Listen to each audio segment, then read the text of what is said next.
The sixth winter was the worst.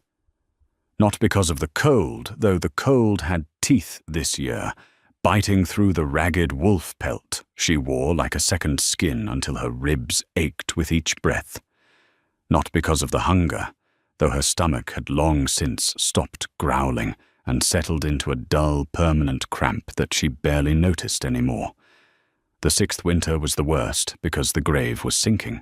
She pressed her palms flat against the frozen earth, feeling the slight depression where the ground had settled another inch overnight. Her fingers were cracked at the knuckles, the skin split open in thin red lines that wept when she flexed them. She could smell her own blood iron and copper mixing with the frost and the dead pine needles scattered across the burial mound. "I will fix it," she whispered to the grave.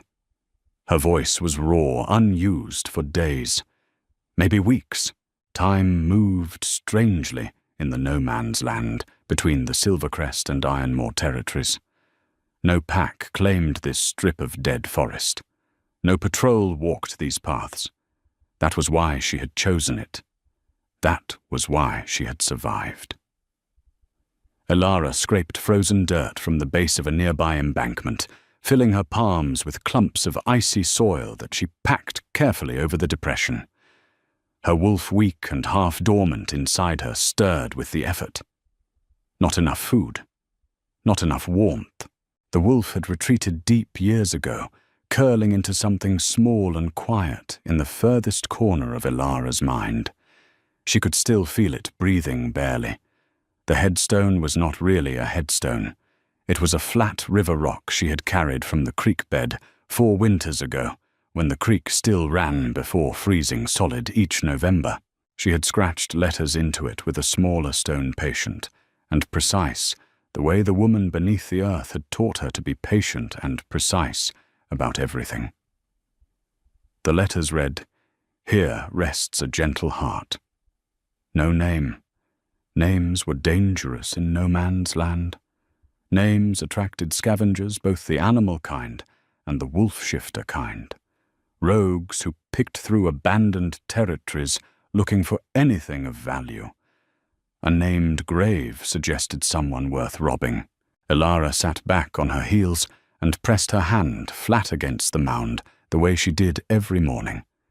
The earth was frozen hard as bone beneath her palm. "The creek froze early this year," she said quietly. "I had to melt snow for water. You always hated snow water." Said it tasted flat. She paused, tilting her head as if listening. The wind moved through the dead pines, carrying the scent of nothing. No wolves for miles. Good. "I caught a rabbit 2 days ago. Set the snare the way you showed me with the loop low because they duck their heads when they run scared. It worked. I saved the pelt for patching." She talked to the grave every morning, had done so for 6 years. It was the only conversation she had. The woman beneath the earth had been the only person who had ever touched Elara without intent to harm, had brushed her matted hair with patient fingers, had shared her meager food when Elara was too small to hunt, had pressed her warm palms over Elara's ears during the worst nights, when the rogues howled close, and the sounds of violence carried through the thin walls of their shelter. Elara had been 8 when she found the woman wounded in the borderlands. She had been 14 when the woman died slowly over the course of a terrible autumn, when her cough turned bloody and her skin went the color of old candle wax. Elara had dug the grave herself, with hands too small for the task, and she had stayed. She had stayed because she had nowhere else to go. She had stayed because a feral omega, with no pack, no family, and a wolf too weak to shift fully, was worth nothing to anyone. She had stayed because this was the only place in the world where someone had once loved her, and the ground still held that warmth, even frozen. She was 20 years old. She looked older. 6 winters in no man's land did that. Elara stood her knees cracking and pulled the wolf pelt tighter around her shoulders.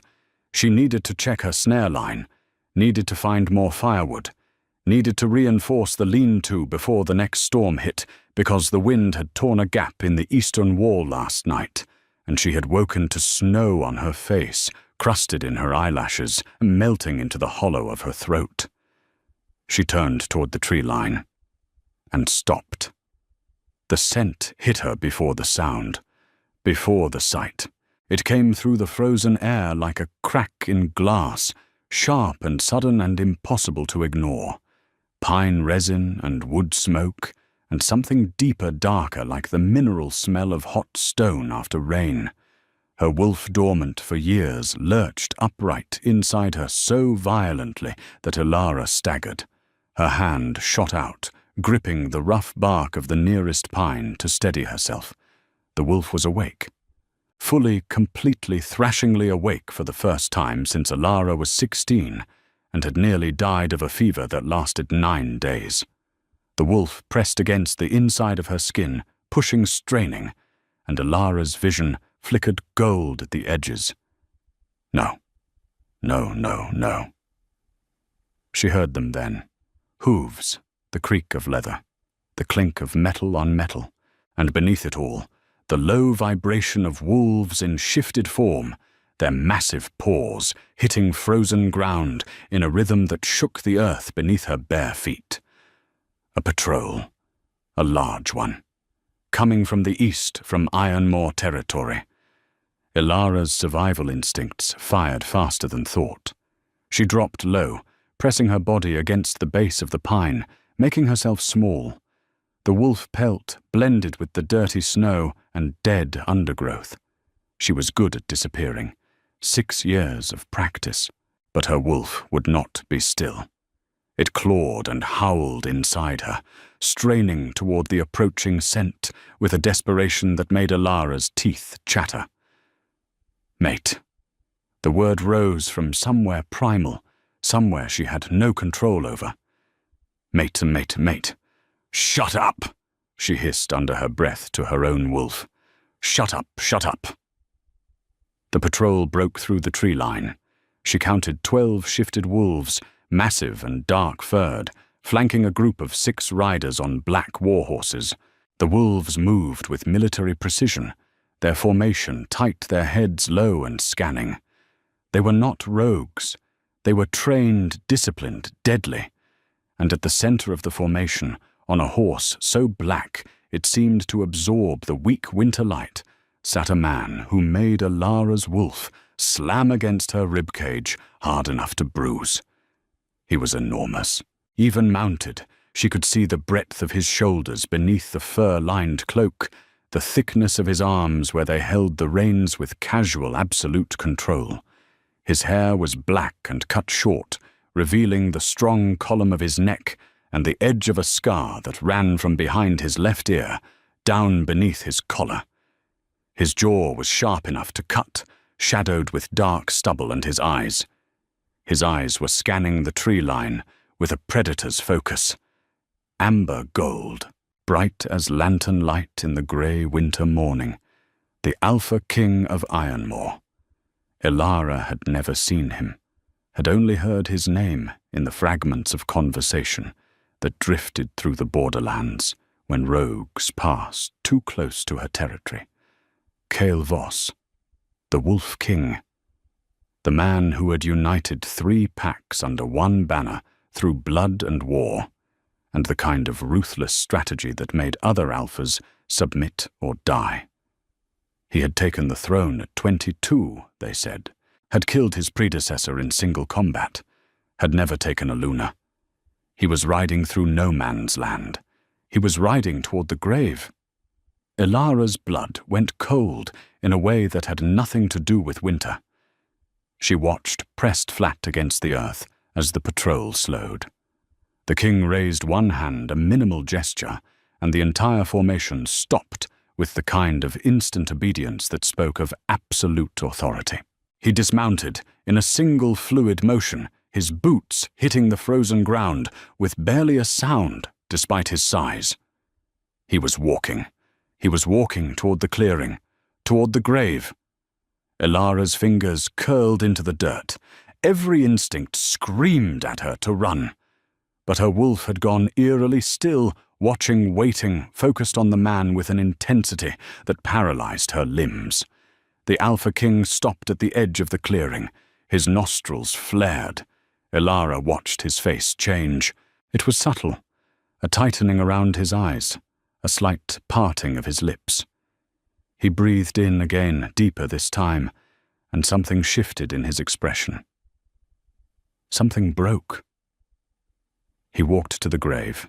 He stood over it, looking down at the flat river rock with its scratched letters, and his hands, which had been loose at his sides, curled into fists so tight that Elara could see the tendons stand out on the backs of them, even from 30 feet away. "Your Majesty." One of the riders spoke, a tall man with a close-cropped beard and the bearing of a beta commander. "What is it?" The king did not answer for a long moment. When he spoke, his voice was low, rough at the edges, like gravel sliding over stone. "This is her grave." The beta dismounted, quickly striding forward. "Are you certain?" "I can smell her." The king's voice cracked on the word, a hairline fracture. "Beneath the earth, 6 years of frost and decay, and I can still smell my mother." Elara's breath stopped in her chest.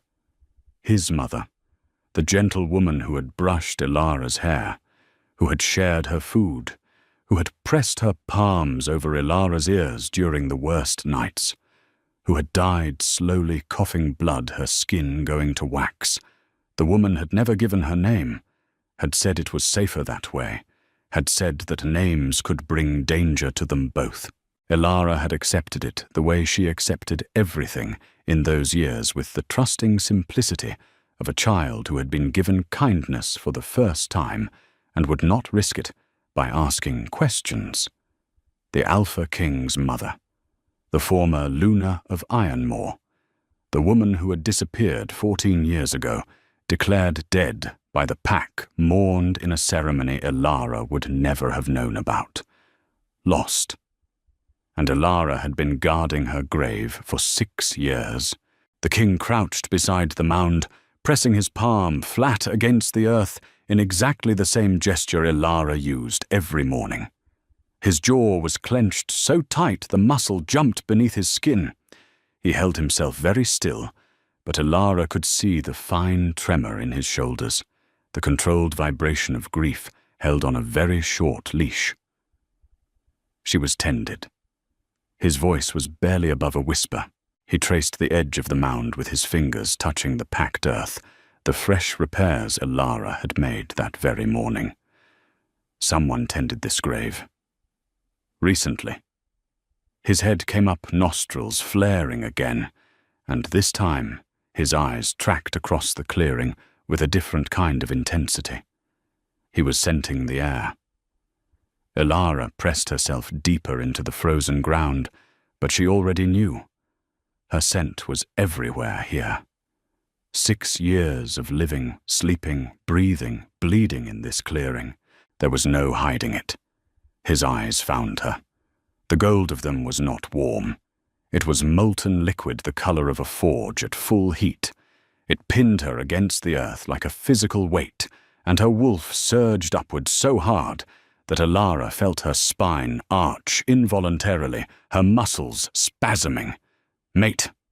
He crossed the distance between them in 4 strides, fast, faster than something that large should move.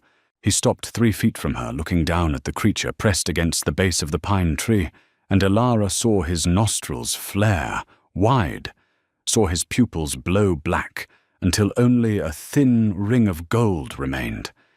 He felt it too. "Who are you?" His voice came out, rough, stripped of the careful control he'd maintained at the graveside. His wolf was pushing at his skin. She could see it in the way the air around him seemed to thicken, the way the shadows bent toward him. "Who are you, and what are you doing at my mother's grave?"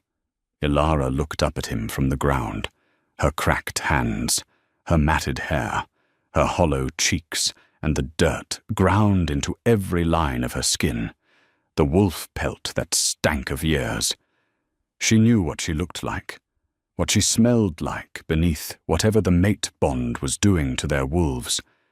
She smelled like a feral animal, like starvation and survival and nothing worth claiming. "I buried her," Elara said. Her voice came out steady, which surprised her. "She died in my arms. I buried her, and I stayed."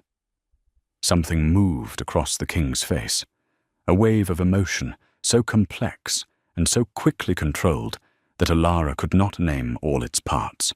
Grief, rage, something that might have been wonder. "You knew her," he said. "She took care of me." Elara swallowed. "When I was small. She found me, or I found her. I was 8. 8. The word came out like it hurt him. "She disappeared when I was 16, 14 years ago. She was already sick when she found me, but she hid it well." The king was staring at her with an intensity that made her skin prickle, not just looking, breathing her in. His hands were at his sides, but not loose, not anymore. They were held carefully away from his body, as if he did not trust what they might do. "My wolf," he said slowly, and his voice had dropped to something barely human, "is telling me something I need you to confirm." Elara's heart hammered against her ribs. She pressed her back harder against the tree. "I do not know what your wolf is saying." "You do." He took one step closer. The scent of him hit her full force at this distance, pine resin and wood smoke and hot stone. Her wolf keened inside her, a sound of desperate, agonized longing. "You feel it. Your wolf feels it. I can see it in your eyes." Her eyes, she realized, must be flickering gold, the wolf pushing through. "It does not matter what I feel," Elara said, and she meant it with every fiber of her survival instinct, because she knew what she was: feral, packless, an omega so weak her wolf could barely surface. The alpha king of 3 united packs could not have a mate like her. The idea was absurd, dangerous. "I am no one. I am nothing. I guard a grave. That is all I am. That is not all you are." He crouched down, bringing his face level with hers, and the closeness of him made her wolf thrash so violently she gasped. "You smell like moonlight on snow. You smell like the first breath after breaking the surface of water. My wolf has not reacted to a living creature in 12 years, and right now it is trying to tear through my skin to get to you." Elara pressed her palm flat against her own sternum, where her wolf was battering against the inside of her chest. "I cannot be your mate." "You are." "I cannot." "Cannot is not the same as are not." His eyes searched her face, tracing the sharp angles of malnutrition, the dirt, the small scar at the corner of her left eyebrow, where a rogue's claw had caught her 3 winters ago. "What is your name?" "Elara." "Elara." He said it like he was tasting the word, testing its weight. "Elara, who buried my mother when no one else was there. Elara, who has been guarding her grave alone for 6 years, in winter, in no man's land, with no pack, no shelter, no—" He trailed off his gaze, dropping to her hands, the cracked knuckles, the thin red lines weeping in the cold. His expression shifted, and what she saw there was not pity. It was fury, controlled, directed, burning fury. "Who did this to you?" The question was quiet, lethal. "Who left you here?" "No one left me. I was never anywhere to be left from." He reached out, slowly, deliberately, the way one reaches toward a wounded animal. His hand hovered an inch from her cheek, and the heat radiating from his palm was shocking against the frozen air. He did not touch her. He waited.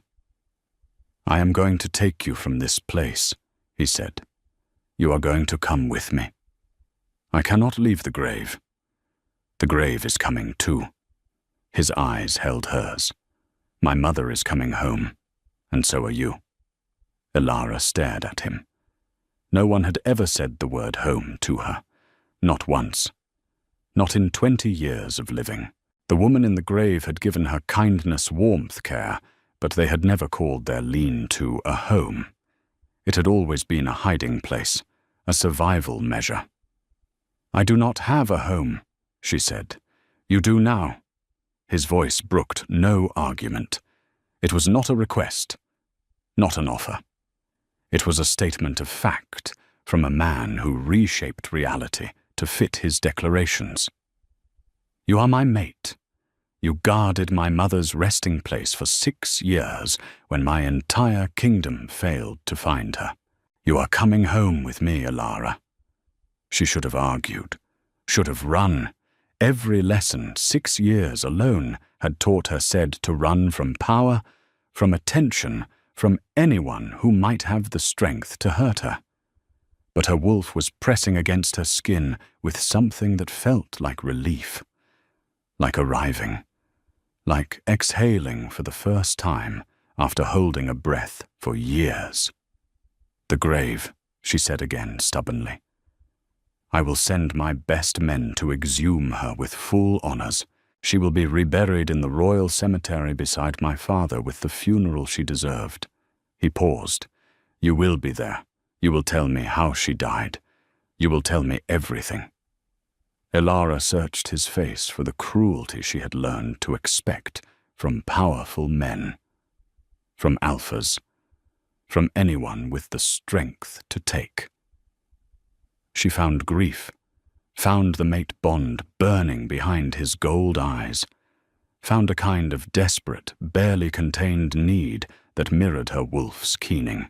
She found the same expression the woman in the grave had worn the first time she saw Ilara small and feral and starving in the underbrush. The expression that said, here is something precious and broken, and I will not leave it behind. Okay, Ilara said. The king finally let his hand close the distance. His palm settled against her cheek, warm and rough with calluses, and the mate bond roared through both of them like a river breaking through a dam. Ilara felt her wolf surge to the surface, stronger than it had been in years, and a sound escaped her throat that was half human, half wolf. A whimper, a greeting. His eyes blazed gold, his wolf answering hers, and for a moment the air between them vibrated with something electric and ancient and utterly beyond their control. Commander, he said, without turning his head, without breaking eye contact with Ilara. We are not going to the northern border today, Your Majesty. We are going home. The ride back to Ironmore territory took 3 hours. Ilara spent it on the king's horse, wrapped in his cloak, because she had started shaking and could not stop. The cloak smelled like him overwhelmingly, and her wolf purred inside her chest like a creature drugged on warmth. She had never ridden a horse, had never been this close to another person for this long. The king's chest was a wall of heat against her back, his arm around her waist, and she could feel the controlled tension in every line of his body. His wolf wanting to turn her, to press her closer, to bury its face in her neck. He held it back with iron discipline, and she was grateful. The patrol wolves ran on either side, and Ilara caught their glances. Confusion, curiosity, something that might have been hostility from 1 or 2 of them quickly masked when the king's gaze swept in their direction. She was filthy. She was feral. She was Omega. And she was sitting on the Alpha King's horse, wrapped in his cloak, held by his arm. This would not go well. The Ironmore compound appeared through the trees like a walled city. Massive stone walls guard towers, smoke rising from dozens of chimneys. The gates opened before they reached them, sentries having spotted the patrol. People gathered, drawn by the unusual sight of the king returning from the wrong direction, hours early, with a bundle of rags and bones on his horse. Ilara felt every eye, heard the murmuring, smelled the confusion and contempt rolling off the crowd like heat off pavement. "Do not look at them," the king said against her hair. "Look at me." She could not look at him.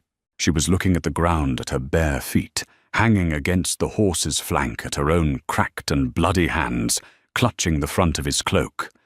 He dismounted first, then reached up and lifted her down as if she weighed nothing.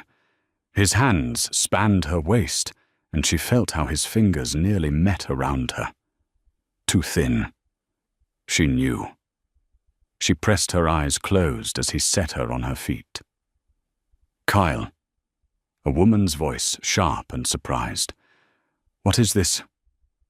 Ilara opened her eyes. A tall woman with silver-streaked dark hair stood at the bottom of the compound steps, wrapped in an elegant wool dress the color of deep burgundy. Her bearing was straight-backed and commanding, and her eyes grey and assessing fixed on Ilara with an expression of barely disguised horror. "Councilwoman Thera," the king said. His voice was formal, flat. "I have found my mother's grave." The compound went silent. The murmuring died as if cut with a blade. Thera's face went through several rapid transitions. Shock. Something that flickered too fast to catch. Careful, measured composure.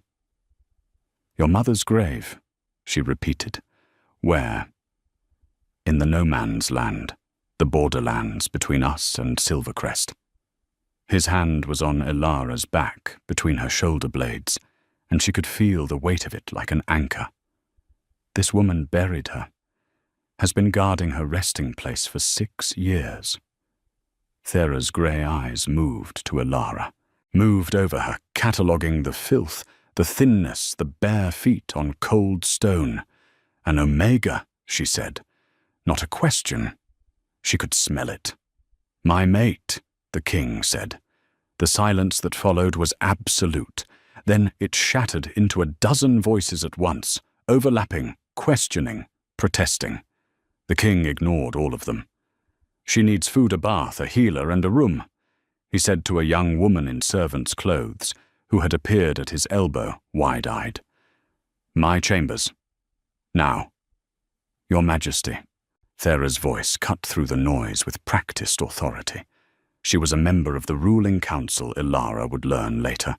The oldest member, had served under the king's father and his mother, and had been regent for 2 years before Kyle came of age. "We must discuss this. A feral omega from no man's land cannot simply be declared. She is my mate." The king turned his head, and the look he gave Thera stopped her mid-sentence. "That is not a declaration I am making. It is a fact my wolf has confirmed. You may discuss it amongst yourselves if it amuses you, but the outcome will not change." He steered Ilara toward the steps past Thera, whose grey eyes followed them with an expression that Ilara could not read, but her wolf did not like. The inside of the compound was warm. That was all Ilara processed at first. Warm in a way she had not been warm in 6 years. The kind of warmth that seeped into bone. She stumbled on the threshold, her legs unsteady, and the king's hand moved from her back to her arm, supporting her without breaking stride. "When did you last eat?" he asked, as they moved down a corridor of dark wood and warm light. 2 days ago. The rabbit." His jaw tightened. He said nothing else until they reached a heavy door at the end of the corridor, which he pushed open into a room that was larger than any shelter Ilara had lived in, combined. A fire burned in a stone hearth the size of her lean-to. The bed was enormous, covered in furs and dark fabric. The walls were lined with shelves holding books, weapons maps. It smelled like him. Pine resin and wood smoke and hot stone. "Stay here," he said, guiding her toward the fire. "Food is coming. The healer is coming. I have to." He stopped. His hand was still on her arm, and she watched his fingers tighten reflexively, as if his body refused the idea of releasing her, his wolf surging against his control. I have to organize the exhumation. My mother. I need to bring her home. I understand. He looked down at her standing, small and filthy, and shaking beside his hearth, and something in his expression cracked open briefly. Tenderness, maybe. Or devastation. Both. I will be back, he said. Do not leave this room. He released her arm, turned and was gone. The door closed. Ilara stood alone in the warmth and the firelight and the scent of her mate, and she began to shake harder. Not from cold, from the absence of it. The healer arrived 20 minutes later, a grey-haired woman named Maren, who smelled of dried herbs and clean linen. She examined Ilara with gentle professional hands, making small sounds of distress at what she found. Malnutrition, frostbite scarring on 3 toes, the cracked hands, a rib that had healed crookedly from some long-ago injury, a small infection in a cut on her left shin that Ilara had not even noticed. 6 years, Maren murmured, applying a warm poultice to the shin. 6 years alone in the borderlands. Child, how are you alive? I am stubborn, Ilara said. Maren laughed a sound that surprised Ilara. She had not heard laughter in a long time. You are more than stubborn. You are Omega, yes. But your wolf. Maren tilted her head the way healers did when they were sensing something beyond the physical. Your wolf is not weak, not anymore. Something has woken it. The mate bond, perhaps. But underneath, there is something else. Ilara said nothing. She did not know what the healer was sensing. Her wolf had always been quiet, small, barely present. Until today. Rest, Maren said. Eat when the food comes. I will return tomorrow. The food came. Broth bread, dried meat, a cup of something warm and sweet that burned pleasantly in Ilara's stomach. She ate slowly, knowing her shrunken stomach would rebel if she ate too fast. She had learned this lesson the hard way once years ago when she had caught 2 rabbits in one day and gorged herself and then vomited until she saw stars. She ate half the broth and 2 bites of bread before her body said enough. She curled into the chair beside the fire, wrapped in the king's cloak, still because she could not bring herself to remove it, and she slept. She dreamed of the woman in the grave, of gentle hands braiding her hair, of a voice that hummed lullabies in a language Ilara did not know but felt in her bones, of gold eyes she realized now. The woman had gold eyes, the same shade as her son's. Ilara woke to the sound of the door opening. The king entered, bringing cold air and the scent of pine from outside. It was dark beyond the windows. Hours had passed.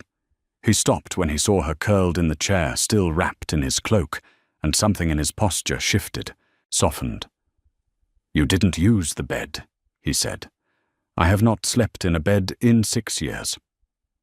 He crossed the room and crouched before her chair, putting himself below her eye level.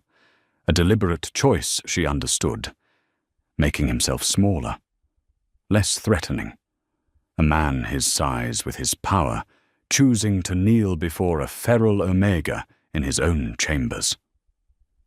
Tell me about her, he said. Please. So Ilara told him. She told him about finding the woman, or being found by her in the borderlands. A small girl orphaned at birth, abandoned by whatever pack had considered an Omega pup, too weak to feed. Running feral in the forest, more animal than child. And this woman, already thin and coughing, sometimes had crouched down and opened her hands and said, "Are you hungry?"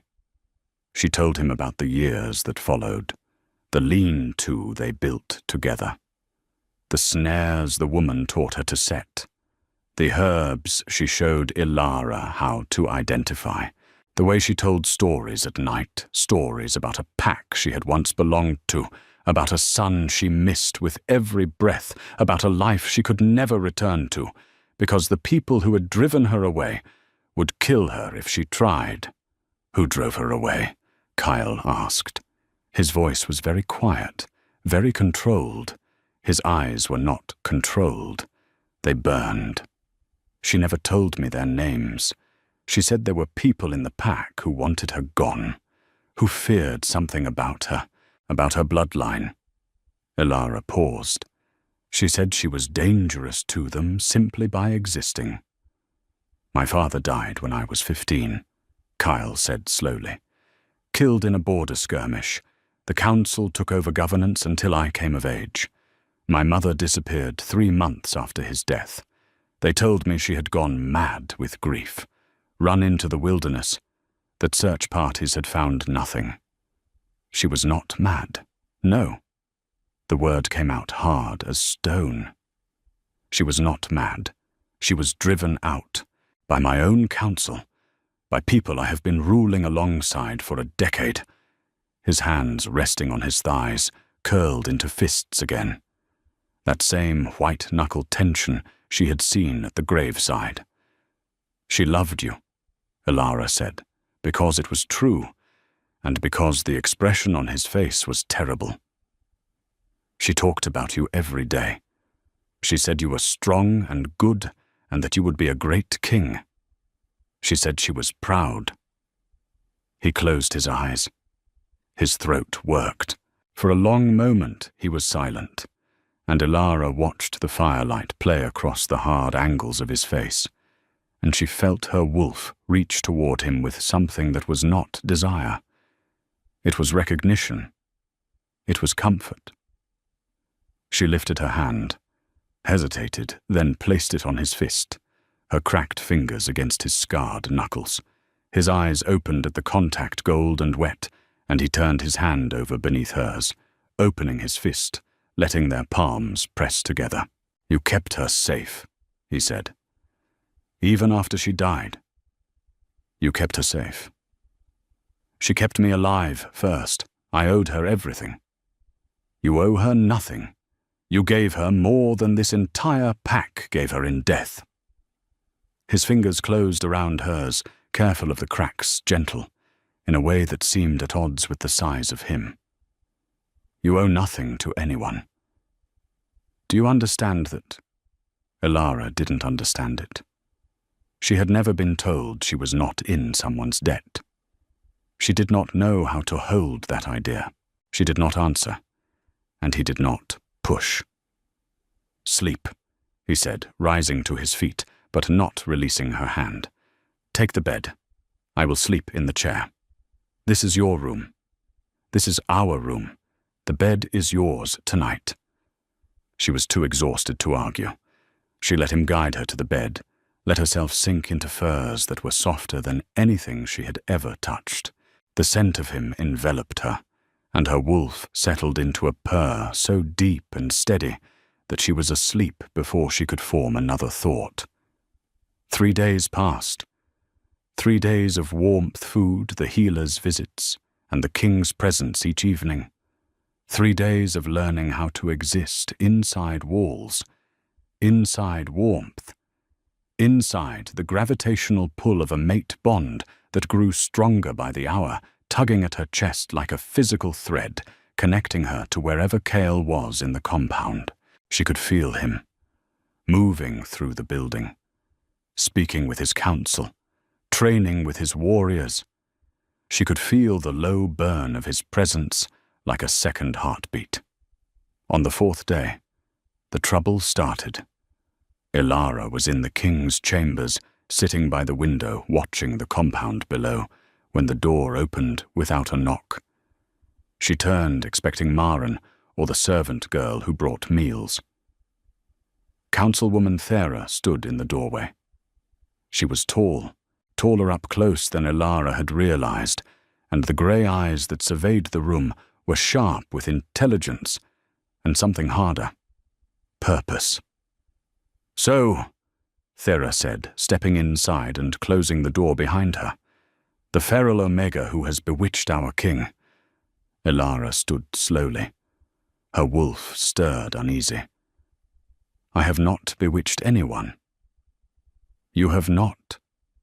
Thera moved further into the room with the ease of someone who had once belonged here, who had perhaps spent years in these corridors, managing this compound, making decisions that shaped the pack.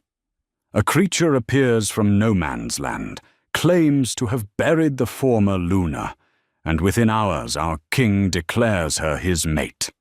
His wolf has been dormant for years, unresponsive to every eligible female presented to him, and suddenly, she spread her hands. You arrive. Filthy. Feral. Omega. The mate bond is not something that can be fabricated. The mate bond can be mimicked. Thera's voice took on a quality of careful instruction, as if she were explaining something to a child. There are herbs, enchantments, ways to make a wolf believe it has found its fated match. I have done nothing like that. Thera studied her for a long moment. Then she did something unexpected. She sighed. It was not theatrical. It was tired. The sigh of a woman who had been carrying weight for a very long time. I believe you, she said quietly, and then even more quietly, that is what makes this dangerous. Ilara waited. I was on the council when his mother was driven out. Thera held up a hand before Ilara could speak. I did not order it. I did not orchestrate it. But I knew it was happening, and I didn't stop it. I told myself it was for the stability of the pack, for the boy who would become king. I told myself many things. She looked at the fire. I have told myself those things for 14 years. There it was, not a confession of villainy, something worse, a confession of cowardice, of complicity through inaction, of the kind of moral failure that could not be atoned for because it could never be undone.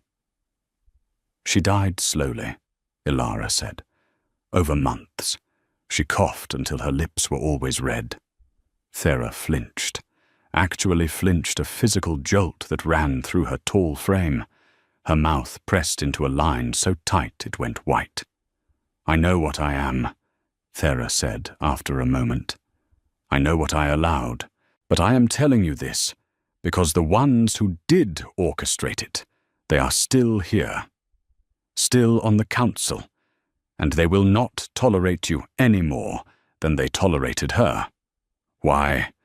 Because you are his mate, and if you are truly his mate, you will become Luna, and a Luna with the king's full devotion is a Luna with power. Power they cannot control. Thera straightened, gathering her composure around her like armor. Watch Councilman Drevik. Watch his sister Vara. They are the ones who arranged for Kyle's mother to disappear. They will try the same with you. She turned to leave, then stopped at the door.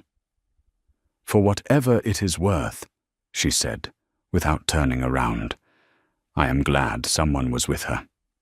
At the end, the door closed. Ilara stood alone in the warm room, her heart pounding. She told Kyle that evening, told him everything Thera had said, watched his face go through stages of fury so intense that the shadows in the room seemed to deepen around him, his wolf pressing at his skin until the air crackled. Drevik, he said. The name came out like a curse. He was my father's beta. He led the search parties that found nothing. He stood at the memorial ceremony and spoke of his love for my mother, with tears in his eyes. Thera said he orchestrated it. Thera, another complicated note in his voice. Thera, who knew and said nothing. She seemed burdened by it. Burdened. He laughed, and it was not a pleasant sound. She is burdened. Good. He paced the length of the room, every line of his body coiled tight. Then he stopped to turn to Ilara. I will not move against them tonight. I need proof. I need my mother's body examined by the healers. I need to know exactly what they did. And how.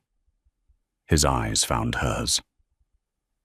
But I swear to you, Ilara, they will answer for it, every single one of them. I believe you, and you. He crossed to her in 2 strides, his hands rising to frame her face. She did not flinch any more when he touched her, had stopped flinching on the 2nd day. You are not safe until they are removed. You understand. They will see you as a threat. I have survived 6 winters alone in no man's land. I can survive politics. The corner of his mouth twitched, almost a smile. Politics is colder than winter, little wolf. Then I will need a warmer cloak. He did smile, then brief and sharp, and his thumbs traced the line of her cheekbones. She had been eating regularly for 4 days, and already the hollows were less severe. The healer said her body was responding faster than expected, that something in her was healing at an accelerated rate. Your wolf, he said, his expression shifting to something more serious. Maren says it is changing, growing stronger every day. I feel it. She says it shouldn't be possible. An omega wolf does not grow in strength without significant lineage behind it. She thinks your wolf was suppressed by starvation, by isolation, by fear. And now that those pressures are removed, it is waking up. Yes? His gold eyes searched hers. Do you know who your parents were? No. I was abandoned as a newborn. No pack, no family, no markings. We will find out. His voice held the quiet certainty of a man who had never made a promise he could not keep. We will find out who you are, Ilara. 2 weeks passed. Ilara grew stronger, daily filling out with regular food, her skin losing its grey pallor, her hair revealing its true color, once clean a dark reddish-brown, like autumn leaves after rain. The cracked hands healed. The infection in her shin cleared. The wolf inside her grew and grew, pressing at her boundaries with increasing insistence. She could shift now. Not fully, not yet, but partially. Her eyes would go gold for minutes at a time. Her nails would sharpen. Once startled by a door slamming, she felt her canines extend, and the servant girl had dropped a tray of food and run. Kyle was patient, teaching her, showing her how to breathe through the shifts, how to control the wolf's impulses rather than suppress them. He shifted with her sometimes, in the private courtyard behind his chambers, his wolf a massive black beast that made the other shifted wolves look like juveniles. He would lie beside her in wolf form, his enormous body radiating heat, while she struggled to coax her wolf past half shifts. Stop fighting her, he said once in human form, crouching beside her, where she knelt on the cold stones, frustrated and trembling. You have been fighting her your whole life, pushing her down. She needs to trust that you will not cage her again. I was not caging her. I was surviving. I know. But she does not know the difference. Let her out, Ilara. She will not hurt you. He was right. The next time she tried, she stopped fighting, stopped controlling, and her wolf surged forward like water released from a dam. The shift took her in a rush of heat and restructuring bones, sliding muscles reshaping, and then she was on 4 legs smaller than Kale's wolf, but not as small as she had expected. Her fur was dark red, the color of her hair, and Kyle's wolf made a sound, a low rumble in his massive chest that vibrated through the ground. She could feel his approval through the bond, his wonder, his possessive, triumphant satisfaction at seeing her whole for the first time. Her wolf was not an Omega's wolf. She could feel it now. The power in her limbs, the clarity of her senses, the way the other wolves in the compound looked at her when she passed them in the corridors. Not with dismissal, with confusion, with unease. She is not Omega, Maren confirmed one morning after another examination. She registers as Omega to surface scent, but the wolf beneath, I have only felt that kind of resonance once before. The healer paused, choosing her words carefully, in the former Luna, in Kyle's mother. The room went very still. What are you saying? Elara asked. I am saying that whatever bloodline you carry, it is the same bloodline as the woman who raised you. The same rare frequency, the same deep earth resonance that the old texts call a lunar prime. Maren's eyes were wide. You are not Omega, Elara. You were never Omega. You were suppressed, starved, isolated, until your wolf retreated so far inward that it registered as the weakest possible designation. But you are not. You are something very, very old. Elara thought of the woman in the grave, of gold eyes and stories about a bloodline that made people afraid, of the words, I am dangerous to them, simply by existing. Kyle's mother, Elara said slowly. She said her bloodline was feared. Is that what this is? Lunar Prime is a designation that has not appeared in generations. The ability to bond with and stabilize any alpha, to amplify a pack's power exponentially, to heal through touch. Maren was speaking quickly now, excitement and fear mixed in her voice. The last recorded Lunar Prime was over 200 years ago. The bloodline was thought to be extinct.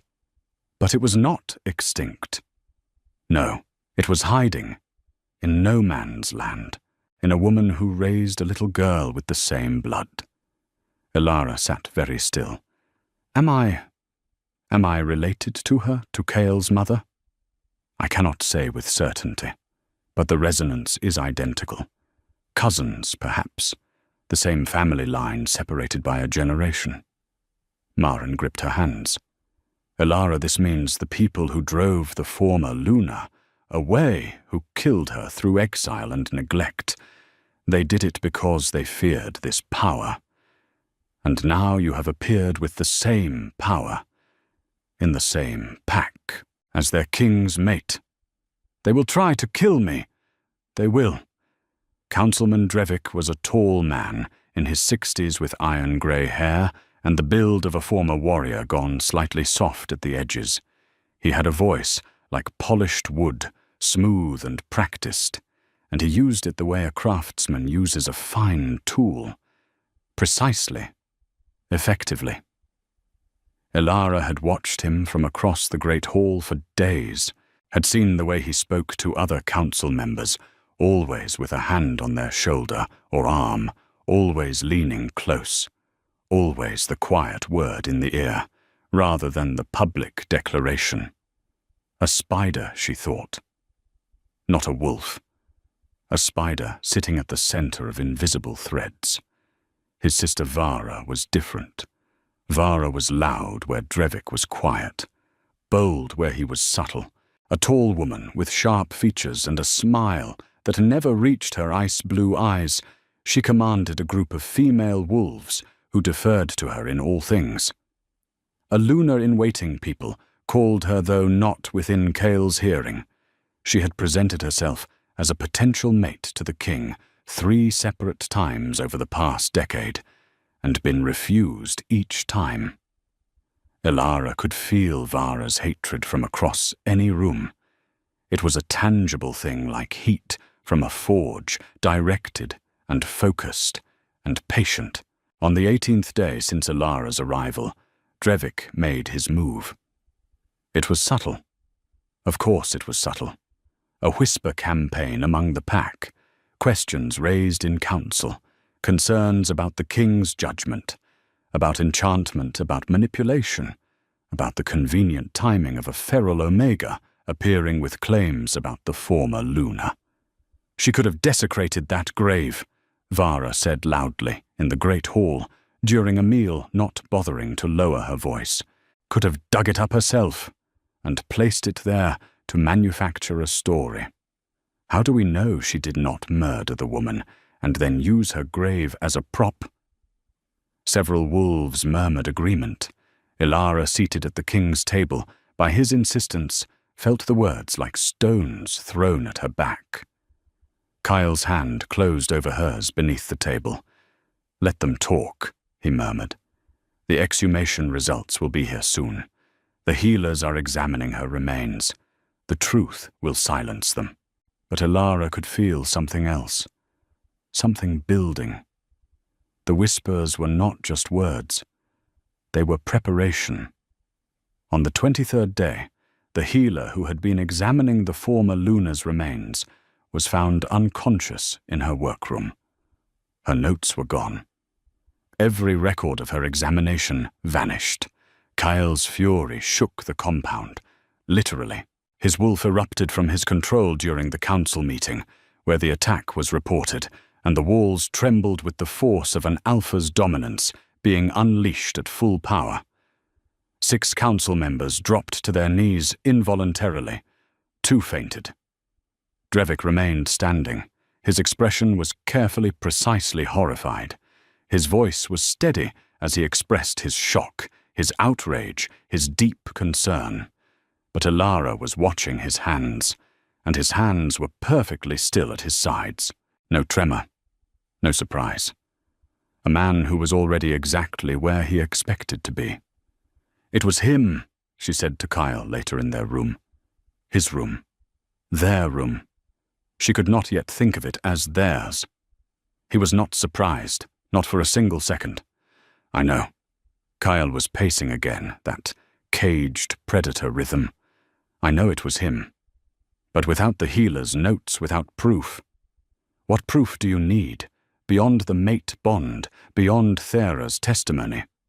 Thera will not testify publicly. She is complicit.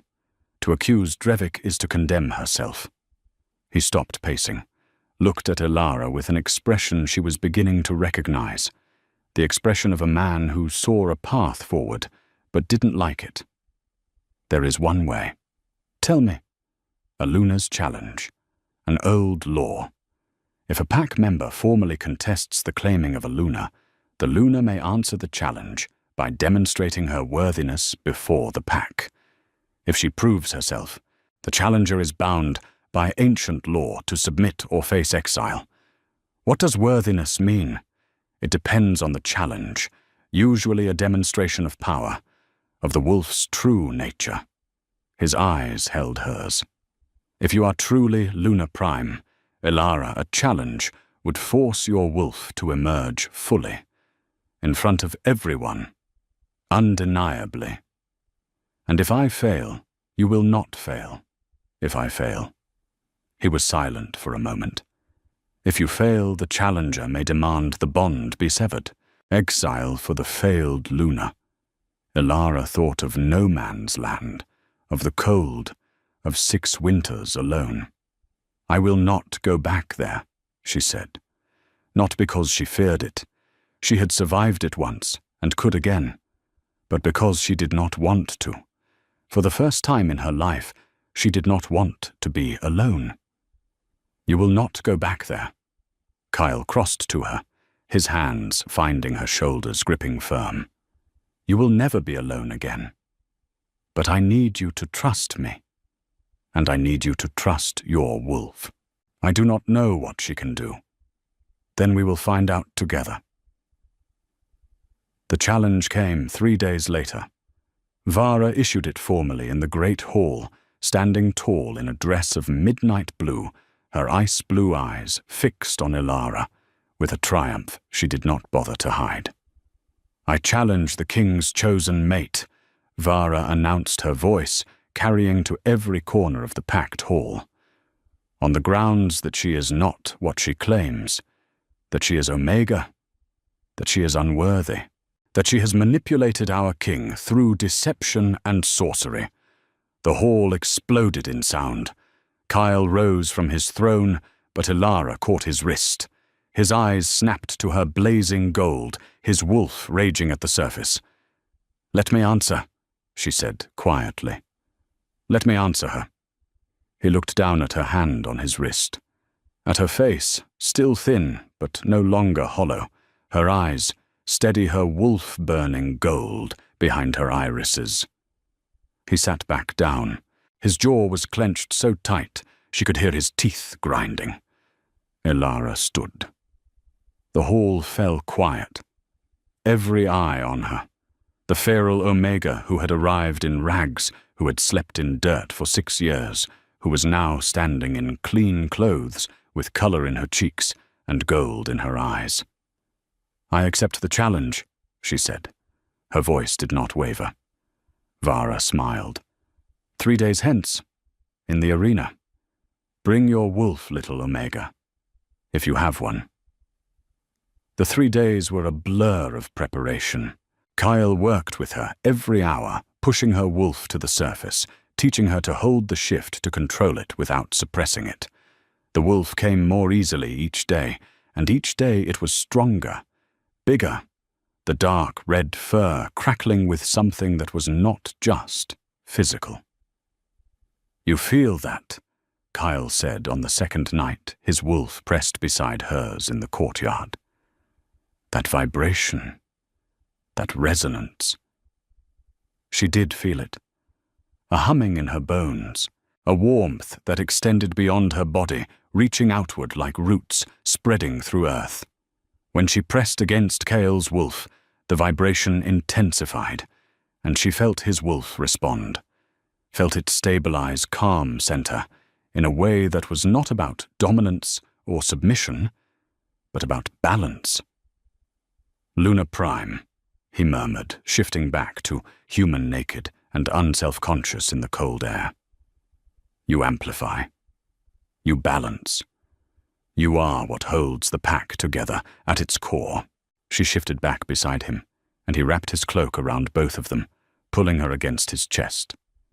"I am afraid," she admitted, the first time she had said it aloud to him. "Of the challenge, of being seen, truly seen. For 20 years I survived by being invisible. Small. Nothing worth noticing." She pressed her face against his chest, breathing in the pine and wood smoke and stone. "If I stand in that arena, and my wolf emerges fully, I can never be invisible again. You were never invisible to me." His arms tightened around her. "From the first breath I took of your scent in that clearing, you were the most visible thing in the world. That is the bond." "No." His hand found her chin, tilting her face up.